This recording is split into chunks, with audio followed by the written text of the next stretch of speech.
The class of 2017's basketball recruiting cycle was one to remember, with the likes of future first overall pick DeAndre Ayton and other stars like Trae Young, Shai Gilgeous-Alexander, Michael Porter Jr., Colin Sexton, and Jaren Jackson.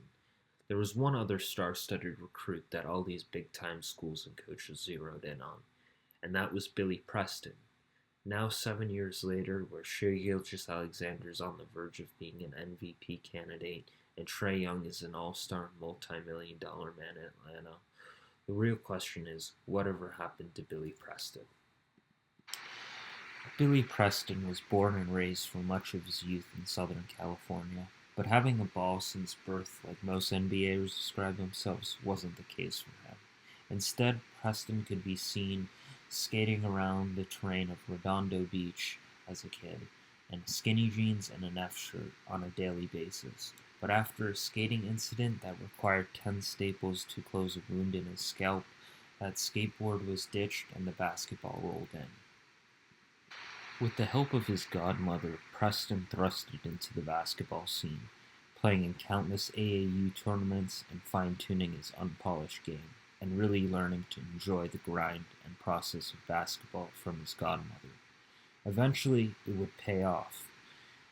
Preston would end up earning offers from top-notch programs like UCLA and UConn before his 17th birthday, and earning a 5-star ranking in many recruiting services. For his senior year, Preston transferred to high school powerhouse Oak Hill Academy, giving him much-needed routine and structure he lacked bouncing around from 3 different high schools before that. He would go on to average 15.3 points and 9.2 rebounds in his senior campaign and was committed to Bill Self and the Kansas Jayhawks. Preston would enroll in Kansas in June for summer workouts and would end up playing in their exhibition games internationally. But his stint at Kansas was short-lived, stemming from a car accident that happened right before the season. It triggered an NBA investigation that would ultimately make him ineligible for the beginning of the season because of the financial background of a car. By January, the NCAA investigation was moving nowhere, and Preston was still deemed ineligible, so he went on to sign professionally in Bosnia to strengthen his draft stock for the upcoming 2018 draft. Preston was invited as one of 70 prospects to the Combine, but unfortunately he did not hear his name called in the 2018 NBA draft. He would eventually sign a 2-way contract with the Cleveland Cavaliers for the 2018-19 season, but eventually got waived in December of 2018, never touching an NBA court.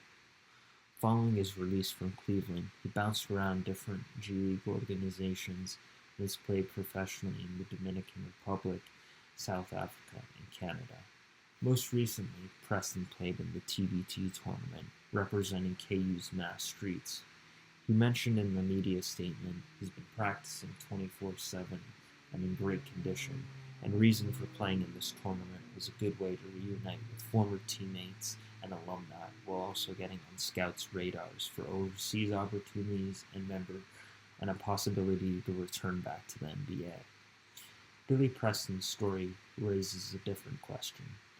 Was he a victim of the NCAA, or was he a person who didn't play his cards right?